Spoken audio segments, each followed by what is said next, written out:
तो कल हम लोगों ने प्रत्यावर्ती धारा में सर्किट तक समझ लिया। आज हम लोग शक्तियों के बारे में समझेंगे। प्रत्यावर्ती धारा परिपथों के ये जो परिपथ है ना, उनकी शक्तियों के बारे में। वैद्युत शक्ति, सबसे पहले ये समझे कि वैद्युत शक्ति है क्या। हम लोगों ने पढ़ा किसी भी परिपथ में व्यय ऊर्जा की दर को, जो परिपथ होता है जैसे हम बल्ब है कोई भी चीज लेते हैं, वो ऊर्जा को क्या कर रहा है, व्यय कर रहा है, नष्ट कर रहा है। तो किसी भी परिपथ में ऊर्जा व्यय की दर को वैद्युत शक्ति अथवा सामर्थ्य कहते हैं।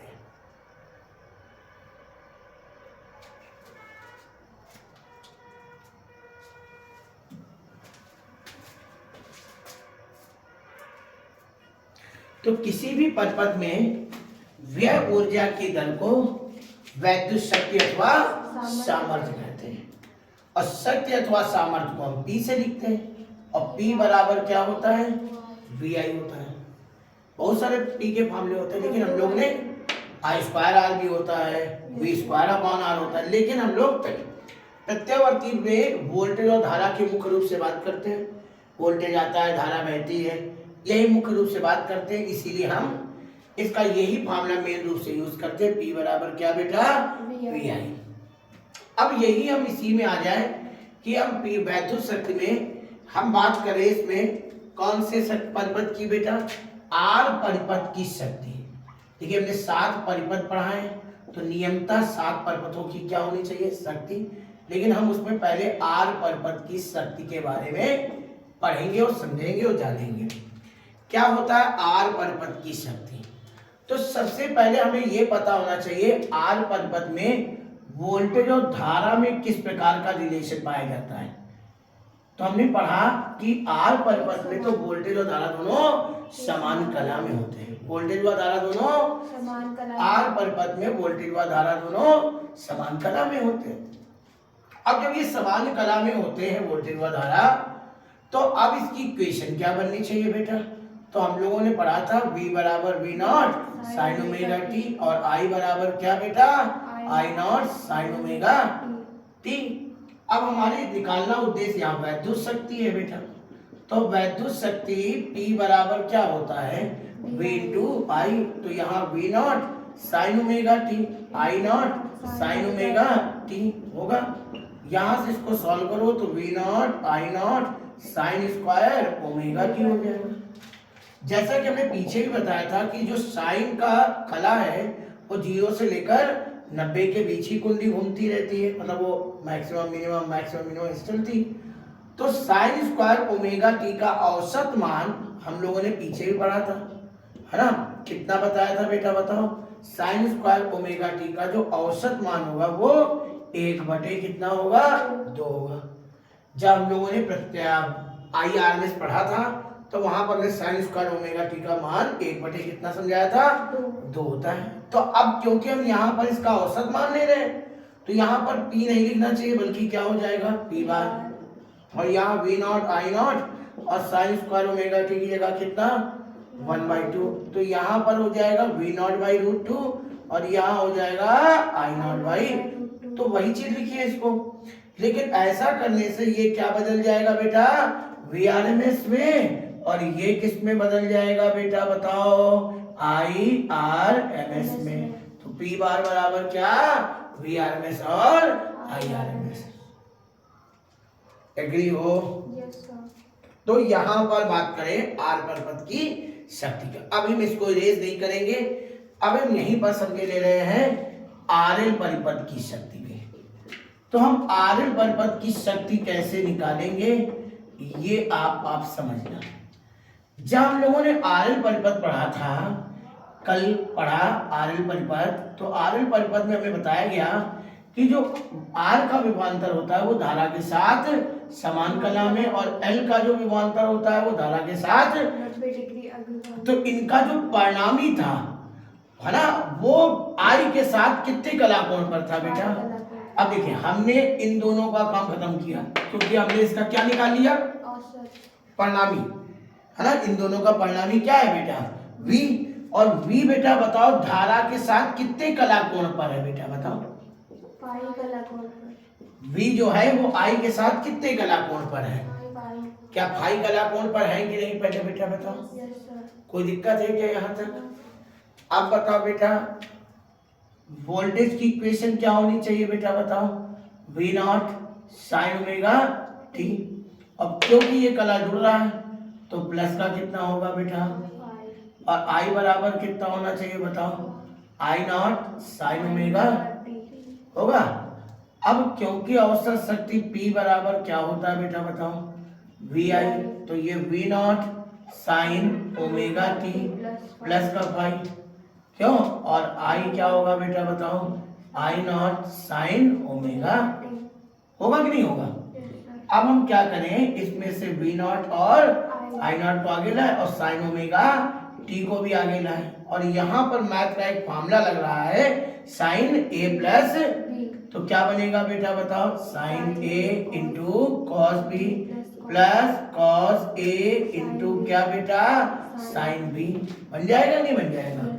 अब इस साइन ओमेगा t का अंदर गुणा करो बेटा तो क्या बनेगा, v नॉट I नॉट, क्यों बेटा साइन स्क्वायर ओमेगा t, और साथ में बेटा कितना कॉस पाई, इसका अंदर गुणा करो बेटा क्या बनेगा, sine omega t into cos omega t into क्या बेटा साइन फाई, साइन फाई बनेगा।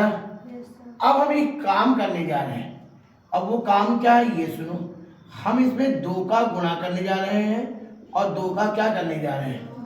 अब देखा जाए ये काट दो तो यही सबको लिखा है, लेकिन इतना लिखने से एक चीज क्या बन जाएगी बताओ, v नॉट I नॉट क्या होगा बेटा sign square omega T cos pi 1/2, और ये हो जाएगा साइन 2 ओमेगा टी, और साथ में कितना बेटा साइन पाई। एग्री हो यहाँ तक, कोई दिक्कत है यहाँ तक आप लोग देखिए। अब आपको बता दें साइन स्क्वायर ओमेगा टी का जो औसत मान होता है वो 1/2 होता है, और जो साइन 2 ओमेगा टी है इसका औसत मान है ना, इसका औसत मान 0 होता है।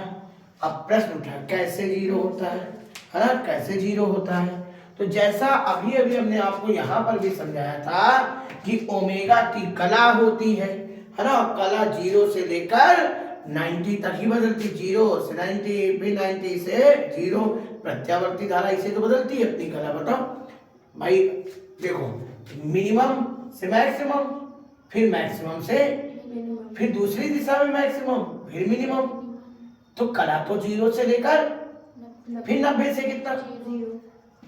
तो अब एक भी चीज सोच के बताओ, यदि हम ओमेगा टी की जगह एक बार 90 ले लें, 0 ले लें पहले, तो साइन 0 का मान 0, स्क्वायर भी 0, साइन 90 का मान और 1 का स्क्वायर भी 1, और इसका औसत भी 1, पदों का योग बटे पदों की संख्या 1/2।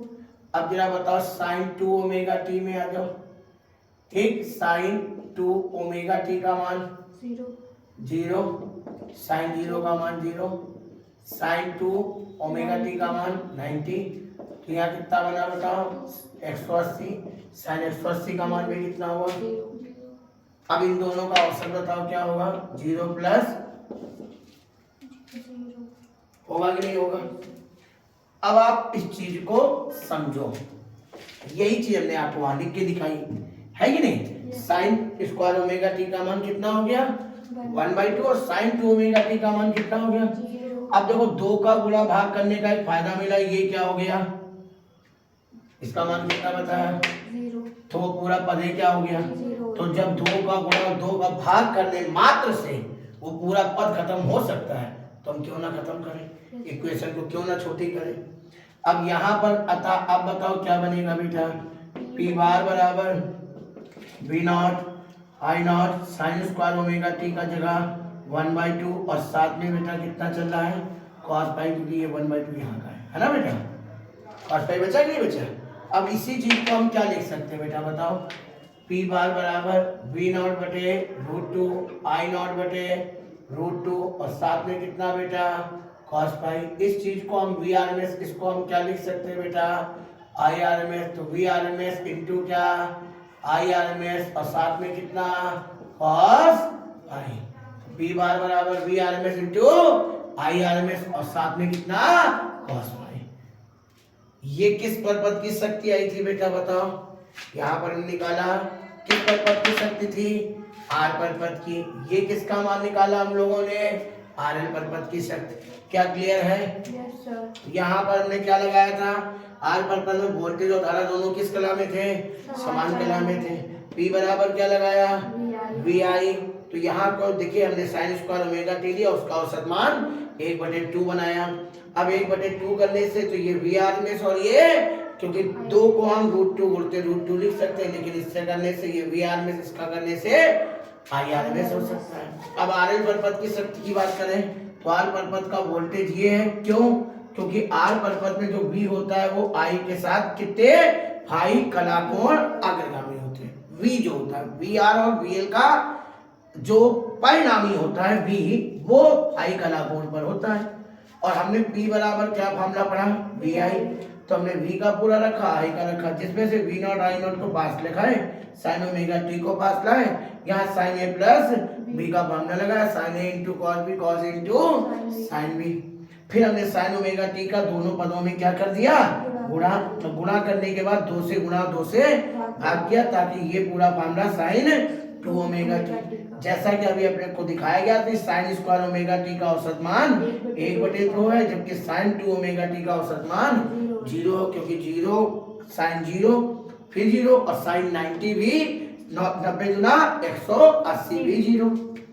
तो इसका मतलब क्या हुआ, ये पूरा पद 0 हो गया, इसकी जगह 1/2 हो गया, साथ में cos पाई। इस 2 का हम √2 इंटू √2 लिख सकते हैं। तो V0/√2 I0/√2, तो ये हुआ VRMS, ये हुआ और साथ में हुआ cos पाई। ये हो गया क्या बेटा, ये हो गया RL परपथ की शक्ति। इस प्रकार हमने आपसे कितनी सिखाई, 2 परपथ की शक्ति सिखाई, R परपथ की और अब जब भी पेपर में प्रश्न आएगा तो या तो R परपथ की शक्ति का आएगा या तो L परपथ की शक्ति का ही सूत्र आएगा। ठीक। अब लेकिन कोई कह दे कि क्या सदी C परपथ में कोई शक्ति नहीं होती, और यदि होती है तो कितनी होती है। तो मान लो वहां C परपथ होता, केवल C, ओनली C, तो C परपथ में वोल्टेज धारा से 90 डिग्री क्या होता है, पश्चिमगामी होता है ना। यहाँ VR होता क्योंकि केवल C है, तो V जो है I से 90 डिग्री पश्चिमगामी है। तो अब बताओ C परपथ के लिए फाई का मान कितना होता है, 90, और यहाँ रख दो 90। तो P बार बराबर VRMS इंटू IRMS, और साथ में कितना, और cos 90 का मान 0, तो P बार बराबर भी 0 हो गया। तो ये तो RC परपथ की बात रही। अब हम आपसे कह रहे सर L परपथ में क्या शक्ति नहीं होती क्या, 2 हम बता चुके हैं, चौथी 3 हो गई है ना। कोई पूछे L परपथ में क्या शक्ति नहीं होती क्या सर जी, तो L परपथ में जो वोल्टेज होता है वो धारा से 90 डिग्री, तो कलाकोण तो कितना होगा, तो फिर से जब फाई L परपथ की शक्ति की बात कर रहे हैं हम लोग, तो फिर भाई L परपथ की शक्ति में फाई का मान कितना हुआ, 90।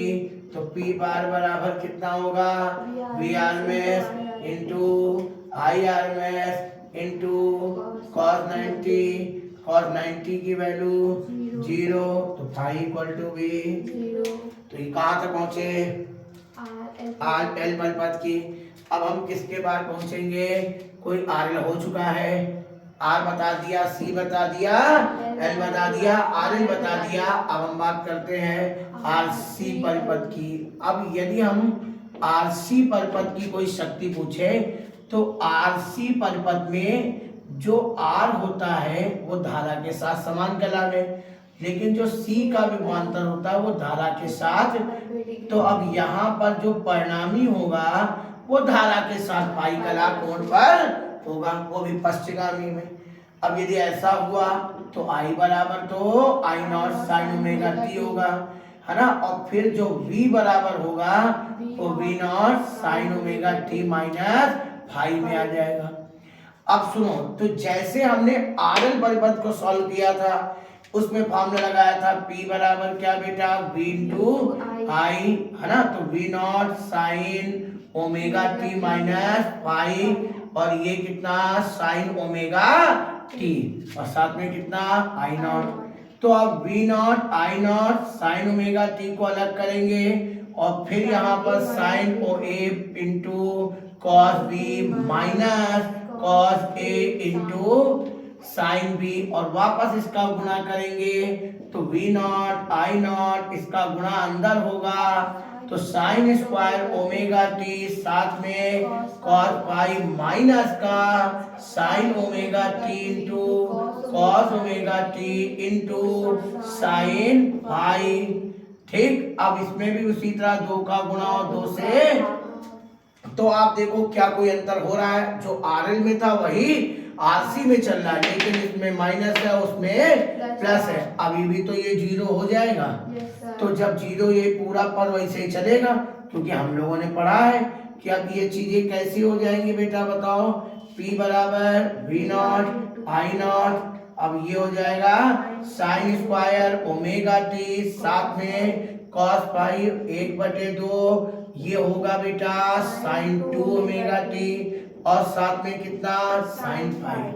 अब क्योंकि ये पूरा वही बात साइन स्क्वायर ओमेगा टी का जो एवरेज वैल्यू होती है, अभी तक जितना हम लोगों ने पढ़ा उसका औसत मान 1/2 होता है, जबकि साइन स्क्वायर ओमेगा टी का औसत साइन 2 ओमेगा टी का, साइन 2 ओमेगा टी का औसत मान जब एक जीरो होगा, तो क्या फिर से वही चीज p बार बराबर v r m s into i r m s, और साथ में कितना कॉस फाइव होगा।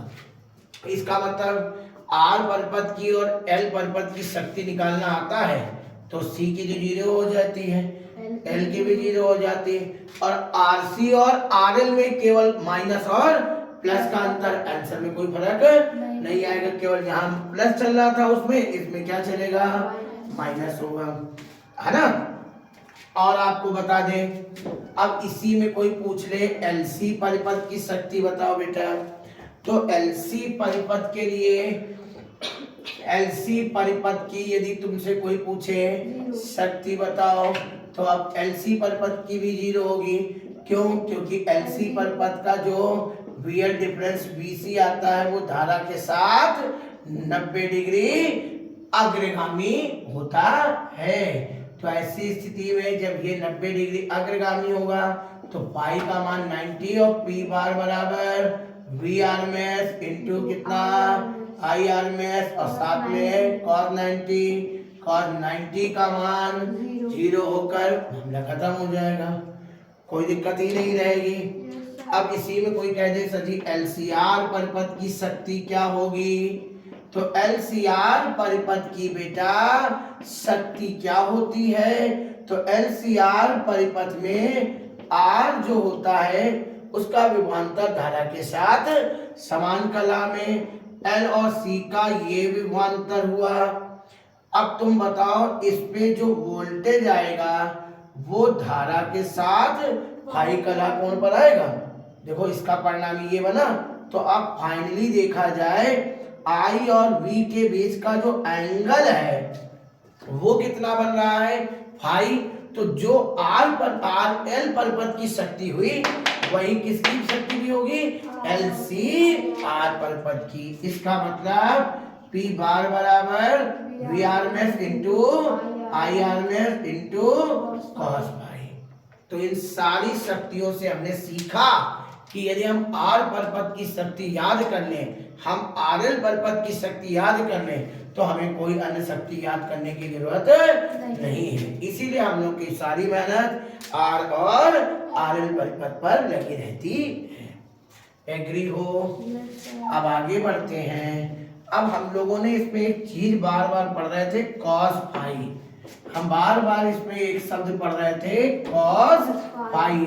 अब हम यहाँ सीखेंगे कि cos फाई है क्या एक्चुअल में। तो cos फाई का मतलब होता है शक्ति गुणांक। cos फाई का मतलब शक्ति गुणांक। आप देखो कैसे निकालेंगे शक्ति गुणांक, इसकी क्या परिभाषा हो सकती है। तो हम जानते हैं कि जब हम आरएल परिपथ लेते हैं तो हमने पहली बार इसका नाम सुना कि इसमें cos फाई आया आरएल परिपथ में। और आरएल परिपथ की जो कला का सूत्र है, जब हमें आरएल परिपथ आता है तो हमने कहीं ना कहीं उसकी कला का फॉर्मूला पढ़ा है, tan फाई बराबर एक्सएल अपॉन आर। इसी फॉर्मूले में थोड़ी सी मैथ लगा दी जाए, थोड़ी सी मैथ क्या लगा दी जाए, tan इसको फाई कोण माने तो tan थीटा बराबर लंब बटे आधार। अब ये ए हुआ, ये बी हुआ और ये सी हुआ। त्रिभुज ए बी सी में, है ना, ए बी सी में पीजीटी लगा दे। पीजीटी का मतलब पाइथागोरस। तो कर्ण का स्क्वायर बराबर आएगा लंब का स्क्वायर प्लस आधार। तो ए बी बराबर क्या बनेगा, अंडर रूट के अंदर आर स्क्वायर प्लस एक्सएल का स्क्वायर। अर्थात यहां से हमारा मान ये निकल के आया r square plus XL square. क्योंकि हमने पहली, अब हमारा उद्देश्य क्या था, कर्ण का मान निकालना नहीं बल्कि क्या निकालना, शक्ति गुणांक cos फाई। तो अतः अब cos फाई बराबर क्या बनना चाहिए बेटा, आधार बटे कर्ण। और कर्ण में क्या है बेटा बताओ, आर स्क्वायर प्लस एक्सएल का स्क्वायर। और चूंकि z बराबर क्या होता है बेटा बताओ, आर स्क्वायर प्लस एक्सएल का स्क्वायर। तो इसका मतलब उसको हटा के हम उसकी जगह क्या लिख सकते हैं बताओ, z। तो बताओ cos फाई बराबर क्या बनेगा बेटा, आर बाई जेड। क्योंकि जब हम लोगों ने कौन सा परिपथ पढ़ा, आरएल, तो आरएल परिपथ की प्रतिबाधा का सूत्र यही पढ़ाया गया था, z बराबर under root r square plus XL square. अब देखा जाए यहाँ पर क्या पूछा जाए बेटा, जब यहाँ पर पूछा जाए शक्ति गुणांक, तो क्या होता है शक्ति गुणांक की परिभाषा, किसी भी परिपथ के लिए ओमी प्रतिरोध, किसी भी परिपथ के लिए ओमी प्रतिरोध और परिपथ की प्रतिबाधा के अनुपात को, किसी भी परिपथ के लिए ओमी प्रतिरोध एवं परिपथ की प्रतिबाधा के अनुपात को क्या कहते हैं, शक्ति गुणांक कहते हैं। ठीक, ओमी प्रतिरोध और परिपथ की प्रतिबाधा के अनुपात को शक्ति गुणांक कहते हैं। देखिए रटेगे कितने दिन तक, रटोगे तो भूल ही जाओगे।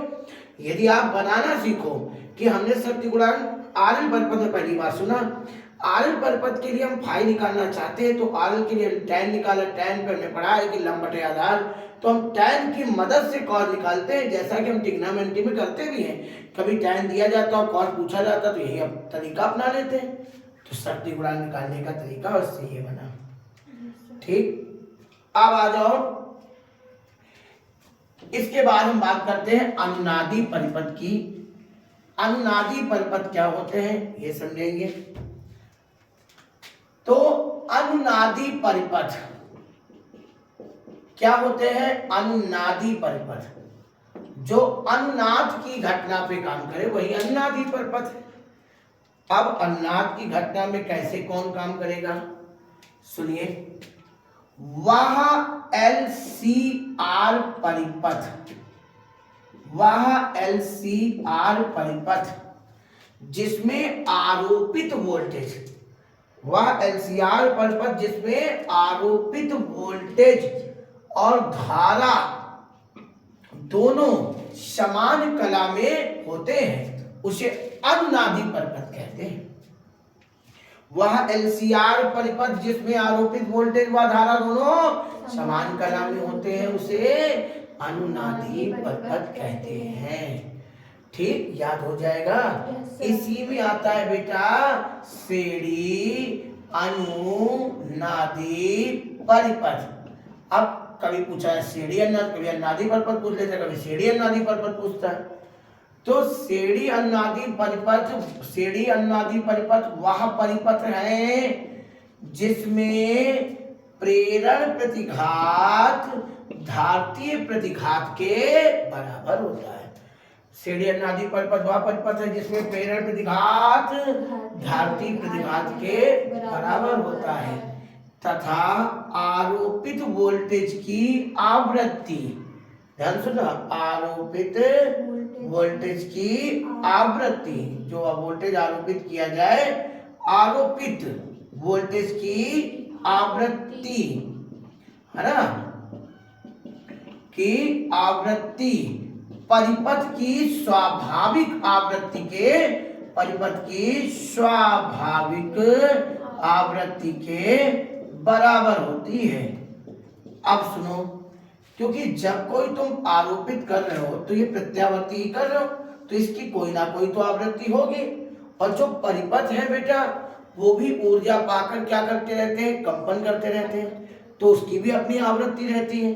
तो जब आरोपित वोल्टेज की आवृत्ति परिपथ की स्वाभाविक आवृत्ति के बराबर हो जाए तो ऐसे परिपथों को हम क्या कहते हैं, श्रेणी अनुनादी परिपथ कहते हैं। देखिए परिभाषाओं को याद करने का एक ढंग होता है। जैसे हमारे सामने पूरी परिभाषा लिखी कि वह एलसीआर परिपथ जिसमें आरोपित वोल्टेज व धारा दोनों समान कला में होते हैं उसे अनुनादी परिपथ कहते हैं। श्रेणी अनुनादी परिपथ वह परिपथ वह अनुनादी परिपथ नहीं बोल सकते, वह अनुनादी परिपथ जिसमें प्रेरण प्रतिघात धारतीय प्रतिघात बराबर होता है, आरोपित वोल्टेज की आवृत्ति परिपथ की स्वाभाविक आवृत्ति के बराबर होती है, तो उसे ही हम लोग क्या कहते हैं, श्रेणी अनुनादी परिपथ कहते हैं। ठीक, अब हम श्रेणी अनुनादी परिपथ के लिए कुछ स्थितियां समझाएंगे। परिभाषा याद हो जाएगी आप सबको अच्छे से, केवल एक दो बार कायदे से इसको समझकर पढ़ लीजिए बस।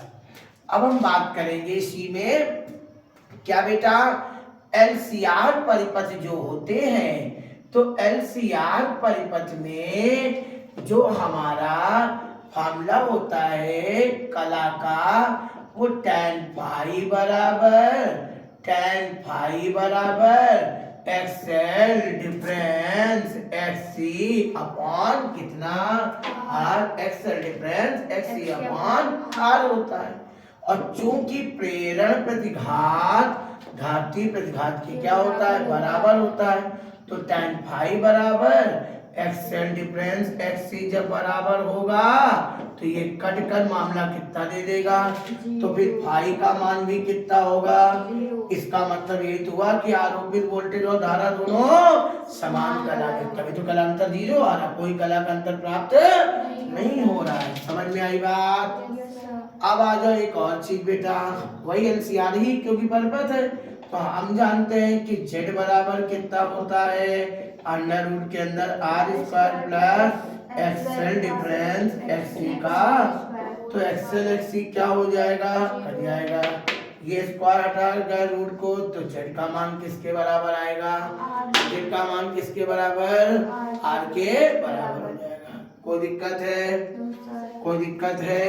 अब इसका मतलब ये जानते हो, जब तक ये सब लगा रहता है तब तक वो परिपथ की प्रतिबाधा ज्यादा मानी जाती है, और जब सारे प्रतिरोधे खत्म हो गए तो इसका मतलब ये हुआ कि प्रतिबाधा जो बहुत कम हो रही है, बहुत कम, ये समझो न्यूनतम प्रतिबाधा बोली जाती है इसको, है ना। और जब प्रतिबाधा न्यूनतम होगी तो निश्चित रूप से उस परिपथ में धारा का मान मैक्सिमम पहुंच जाएगा।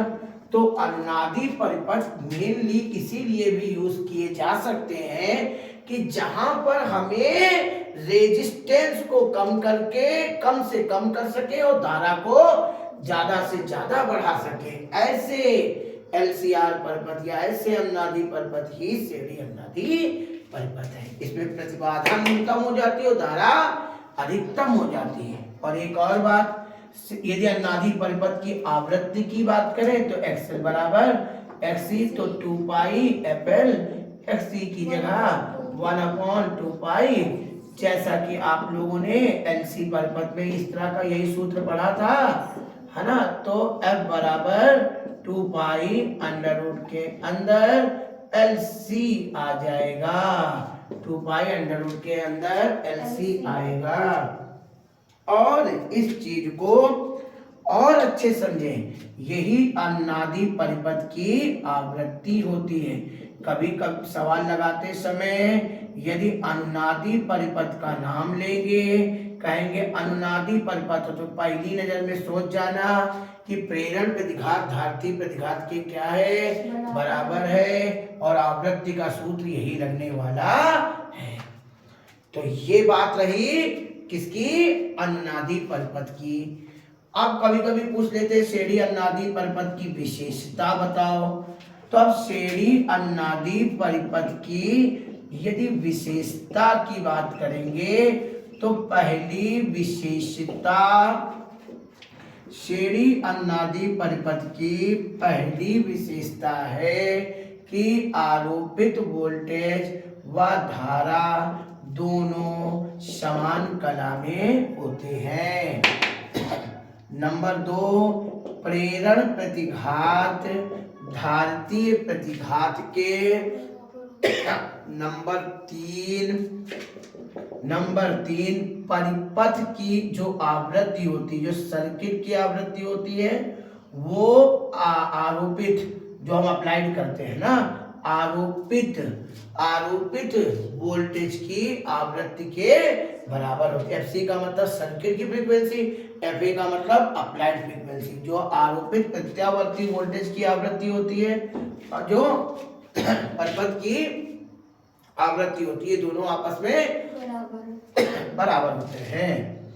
अब हम चौथी स्थिति की बात करें, है ना, तो चौथा इसकी शर्त आप समझ सकते हो क्या बेटा, इसमें परिपथ की जो प्रतिबाधा होती है वो न्यूनतम होती है, जबकि धारा क्या होती है, अधिकतम होती है। तो इस प्रकार हम लोगों ने एलसीआर परिपथ, श्रेणी अनुनादी परिपथ पढ़ा और उनकी विशेषताएं पढ़ डाली। विशेषता में एक बार हम फिर से समझते हैं कौन कौन सी चीजें, आरोपित वोल्टेज व धारा दोनों समान कला में होते हैं, प्रेरण प्रतिघात धारती प्रतिघात के बराबर होता है, परिपथ की स्वाभाविक आवृत्ति आरोपित वोल्टेज की आवृत्ति बराबर होती है, परिपथ की प्रतिबाधा न्यूनतम और धारा मैक्सिमम। इसके बाद हम बात बढ़े, तो अब हम बात करते हैं चौक कुंडली की। चौक कुंडली क्या है?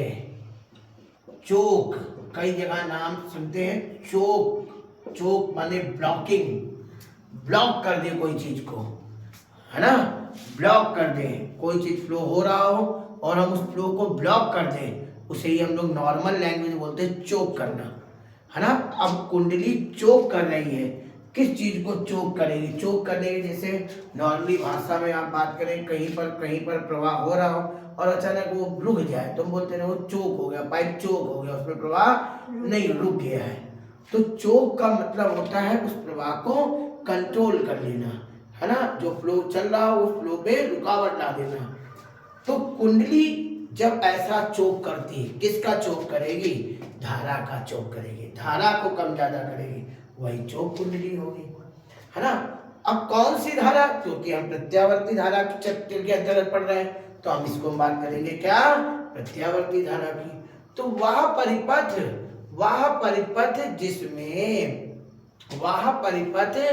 जिसमें आरोप, ध्यान सुनिएगा, वह परिपथ या वह कुंडली जो किसी भी परिपथ में प्रत्यावर्ती धारा को नियंत्रित कर ले, प्रत्यावर्ती धारा को नियंत्रित कर ले, वही चोक कुंडली कहलाती है। तो वह धारा जो, वह परिपथ या वह युक्ति, कहेंगे परिपथ नहीं बोलेंगे, वह युक्ति जो प्रत्यावर्ती धारा को क्या करे? नियंत्रित करे। जो प्रत्यावर्ती धारा को नियंत्रित करे उसे ही हम लोग क्या कहते हैं? चोक कुंडली कहते हैं। जो प्रत्यावर्ती धारा को नियंत्रित करे वही चोक कुंडली कहलाती है।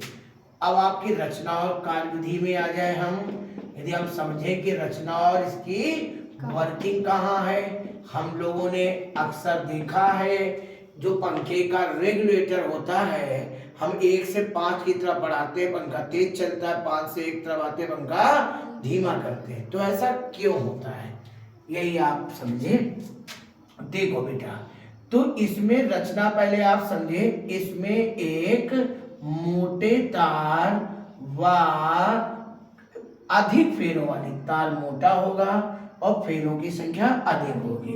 फिर से सुने, इसमें तार कैसा होगा, मोटा होगा और इसमें फेरों की संख्या कैसी होगी, अधिक, है ना। तो इसमें क्या होगा बेटा बताओ, इसमें मोटे तार व अधिक फेरों वाली, है ना, एक कुंडली होती है जिसका संबंध प्रत्यावर्ती स्रोत व बल्ब से कर लेते हैं। अब बल्ब का काम क्या है, बल्ब का काम होता है धारा को घटता हुआ बढ़ता हुआ दिखाना। अब हमको कैसे पता चले हमारे घर में वोल्टेज डाउन हो रहा है या बढ़ रहा है, तो बल्ब दिखाएगा, हम छू कर तो देख नहीं सकते कि भैया करंट मार रहा है कि नहीं मार रहा है। धीमे मार रहा है तो कम धारा, ज्यादा तेज मार रहे हैं तो ज्यादा धारा चिपका लिया मान लो, तो हम मार के तो नहीं बताएंगे कि हमें तेज मारा या धीमा, तो कैसे पता चले।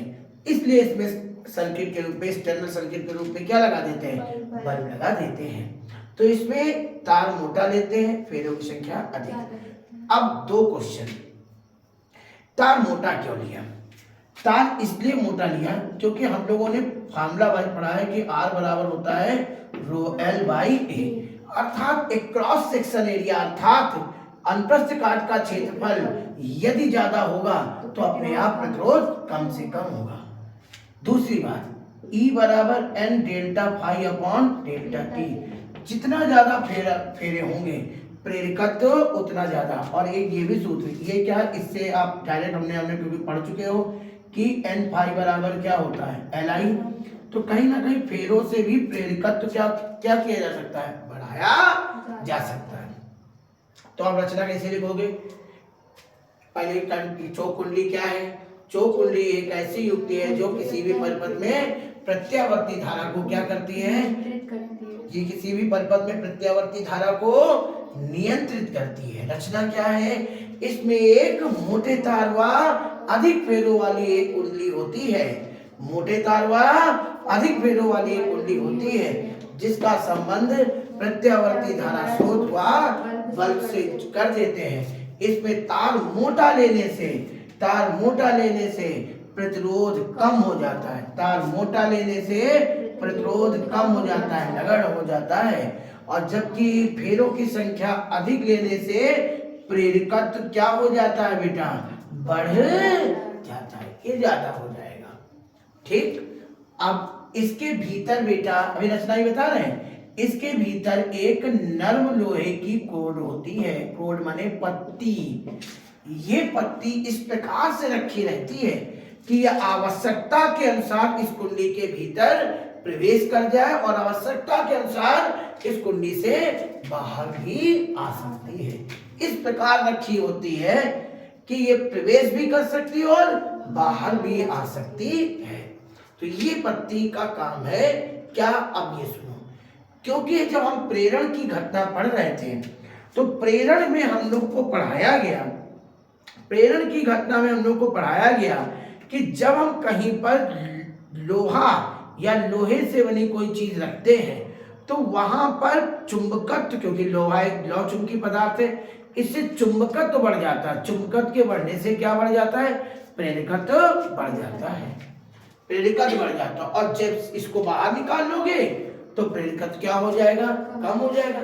जैसे कहीं पर केवल चुंबक है तो उसका तो अपना प्रभाव है, लेकिन वो प्रभाव तुम महसूस कैसे करोगे, जब वहां पर दूसरा लोहा ले आओगे, अब तुम्हें पता चलेगा कि इसका प्रभाव क्या है। क्योंकि लोहा एक लौ चुंबकीय पदार्थ है, वो उसके चुंबकीय गुणों को और क्या कर देता है, बढ़ा देता है। तो यहाँ पर नर लोहा प्रेरकत्व को बढ़ाएगा, नर लोहे की कोड बाहर रखोगे तो प्रेरकत्व कम हो जाएगा। ठीक है, अब ये कैसे काम करता है देखिए। तो जैसे ही ये कहाँ जाएगी बेटा, धारा जाएगी, है ना, तो धारा जाएगी और नर्म लोहे की कोड को जब हम इससे बाहर रखेंगे, तो जब बाहर रखेंगे तो आपने, क्योंकि ये एक प्रकार का आरएल परिपथ है, क्योंकि यहाँ धातु का तार भी है और कुंडली भी है। तो आयरन परपथ के लिए हम लोगों ने ये फॉर्मूला पढ़ा था। कभी कोई पूछ ले ये किस घटना पर आधारित है, तो आपको जवाब देना है किस घटना पर है, स्वप्रेरण की घटना पर। कोई पूछ लेता है कि ट्रांसफार्मर अन्योन्य प्रेरण की घटना पर, और चो कुंडली किसमें बेटा, स्वप्रेरण, क्योंकि इसमें एक ही कुंडली है तो अन्योन्य प्रेरण तो हो ही नहीं सकता, अन्योन्य प्रेरण के लिए दो कुंडलियां चाहिए, है ना। अब होता क्या है समझना, जैसे ही कुंडली गई, इस क्रोड को हम कुंडली में धारा गई, हमने क्रोड को क्या किया, प्रविष्ट कराया।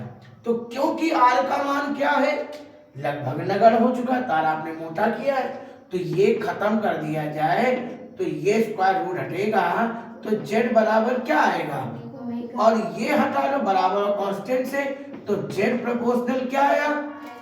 इसका अर्थ क्या हुआ कि यदि हम क्रोड को कुंडली के भीतर रखते हैं तो इससे प्रेरकत्व बढ़ेगा, और इससे यदि प्रेरकत्व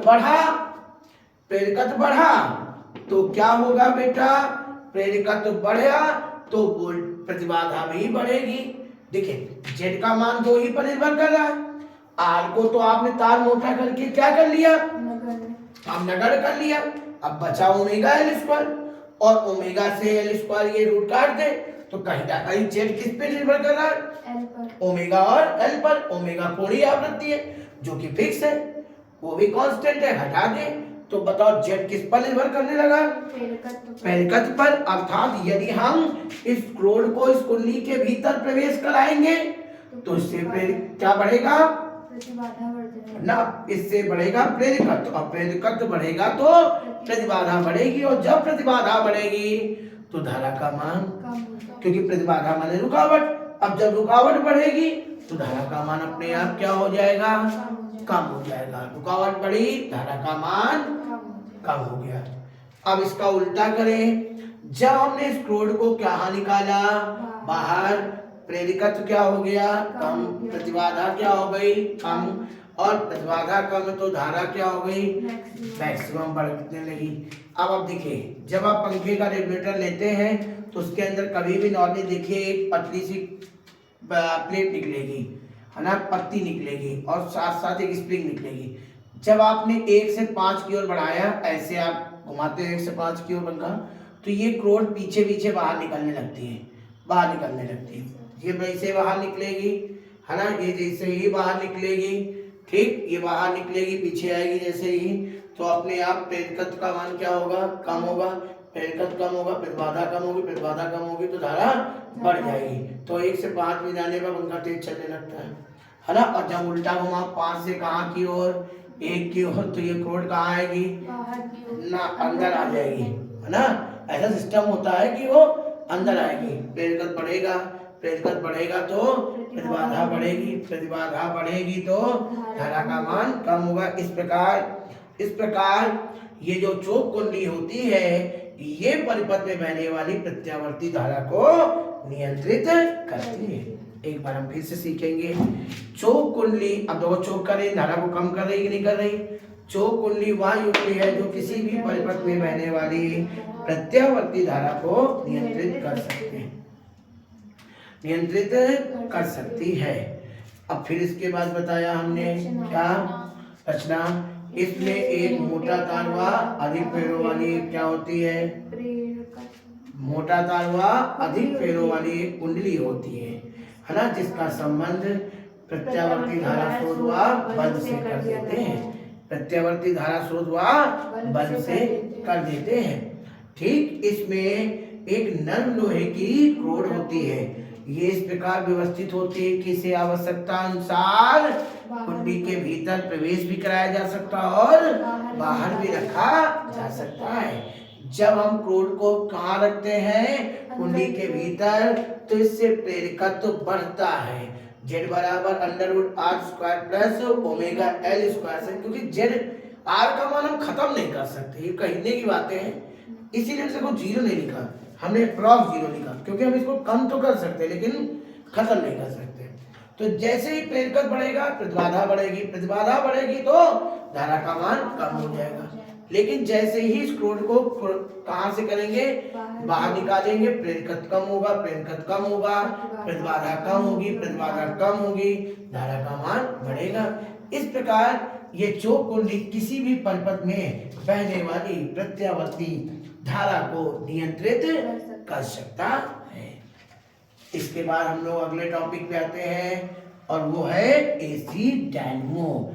देखिए सबसे पहले हम बात करेंगे जनित्र। जनित्र माने डायनेमो, जनरेटर। इसे डायनेमो बोलो, जनरेटर बोलो, जनित्र बोलो, एक ही चीज है।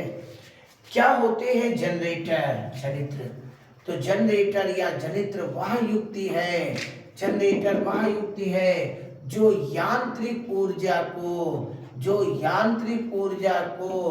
वैद्युत ऊर्जा में परिवर्तित कर दे।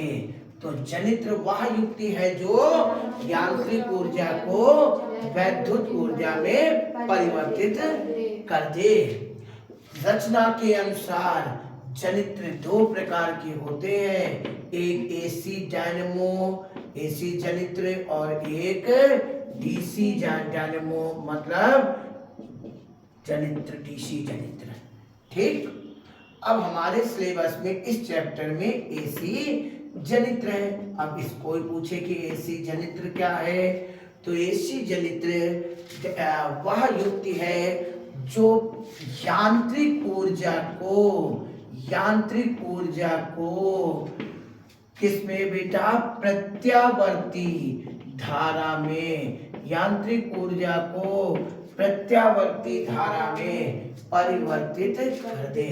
जो यांत्रिक ऊर्जा को प्रत्यावर्ती धारा में क्या कर दे, परिवर्तित कर दे, उसे हम एसी जनित्र कहते हैं, एसी डायनेमो कहते हैं।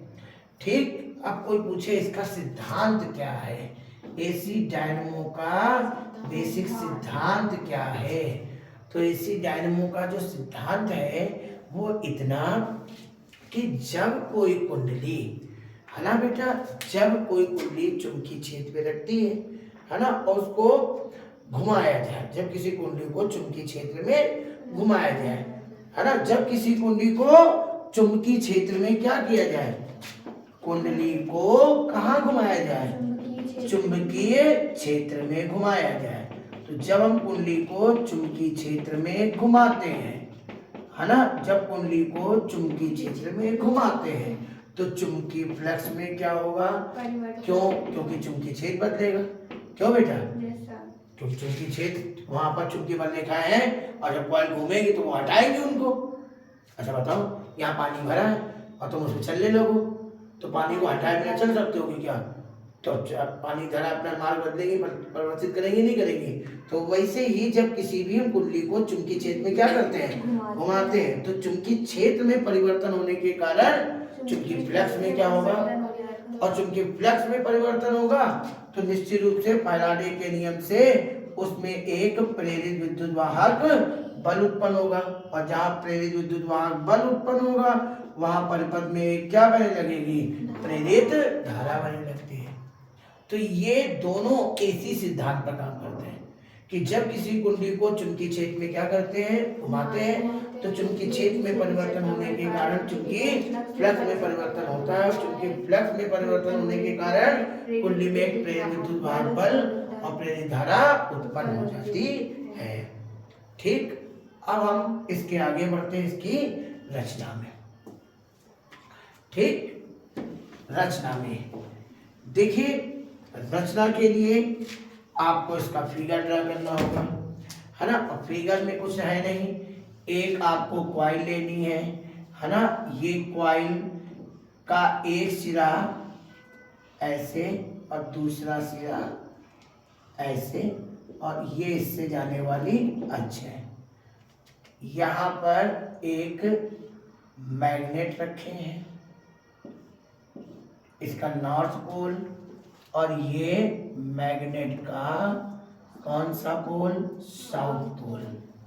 ठीक, ये मैग्नेट अपनी अक्ष के परितः, सॉरी ये कुंडली अपने अक्ष के परितः घूम रही है, A B C D।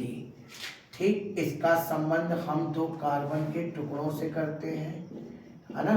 एक टुकड़े का नाम X, एक टुकड़े का नाम Y, और इसका संबंध हम एक किससे कर देते हैं, बल्ब से कर देते हैं। इसको हम सर्पी वलय के नाम से जानते हैं, इसको हम ब्रुश के नाम से जानते हैं, इसको हम आर्मेचर के नाम से जानते हैं, और इसको हम चुंबकीय ध्रुव के नाम से जानते हैं। अब रचना में केवल पहली हेडिंग है इसमें आर्मेचर। तो ये आर्मेचर क्या है, तो बेटा यह एक आयताकार कुंडली ABCD है जो एल्युमिनियम के फ्रेम में तांबे के तार को पृथक लपेट कर बनाई जाती है। ये एल्युमिनियम के फ्रेम में तांबे के तार को पृथक लपेट कर बनाई जाती है।